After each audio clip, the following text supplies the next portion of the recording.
Lei nel suo intervento ha detto che per arrivare al ballottaggio dovrò intercettare i voti dei giovani, il consenso dei giovani e dei disillusi. Sì, lo stiamo già intercettando, deve crescere ancora di più. La mia candidatura è partita e quello che riteniamo fondamentale come target elettorale, ovviamente ci rivolgiamo a tutti, ma quello che veramente riteniamo fondamentale è il voto dei giovani, di quelle persone che hanno compreso che la politica non è il parlare, sono tutti uguali, la politica è operare. Quando noi ci rendiamo conto che tra le parole e le opere c'è differenza, dobbiamo riflettere. I costi della politica sono anche quelli che si fanno in campagna elettorale, sono le troppe somme che vengono spese in questa campagna elettorale da qualche candidato, non si capisce perché. Noi abbiamo un costo ovviamente di pubblicità da sostenere, lo stiamo sostenendo, ma poi abbiamo anche un problema anche di legalità.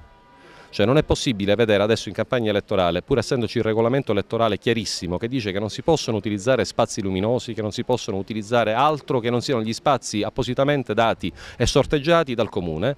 Io devo ancora vedere, nonostante abbiamo richiesto l'intervento della Digos e l'intervento dei vigili urbani, che sono effettivamente poi la forza incaricata a rimuovere queste illegalità, dobbiamo ancora vedere i manifesti dei miei competitor nel LED luminoso che c'è in Piazzale Rosselli, ancora appesi, vedere Lobello, Pennica, Zambuto, cioè questi sono manifesti illegali, la pubblicità luminosa 30 giorni prima del voto non si può fare più. Senatore, dopo De Magistris a Napoli, ecco, Italia dei Valori può piazzare un altro sindaco da Agrigento con Giampiero Carta?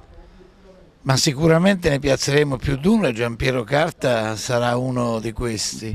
Il Paese ha bisogno di cambiare, vuole cambiare passo, ma non vuole un cambiamento falso, fittizio. I giornali oggi parlano di nuovi partiti che nascono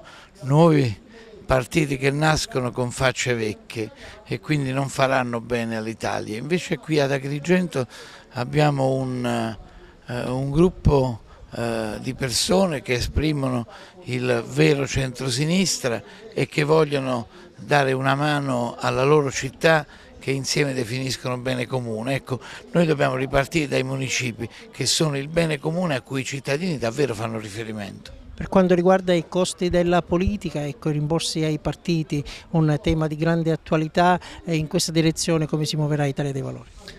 E come al solito, siccome c'è qualcuno che bara, noi dobbiamo mettere in condizione i cittadini di capire che sta barando. E allora l'Italia dei Valori ha messo in campo subito una proposta di legge di iniziativa popolare che vuole il taglio del finanziamento pubblico o dei rimborsi elettorali, come li chiamano, perché bisogna dare proprio l'idea che questo Paese sta cambiando e sta migliorando.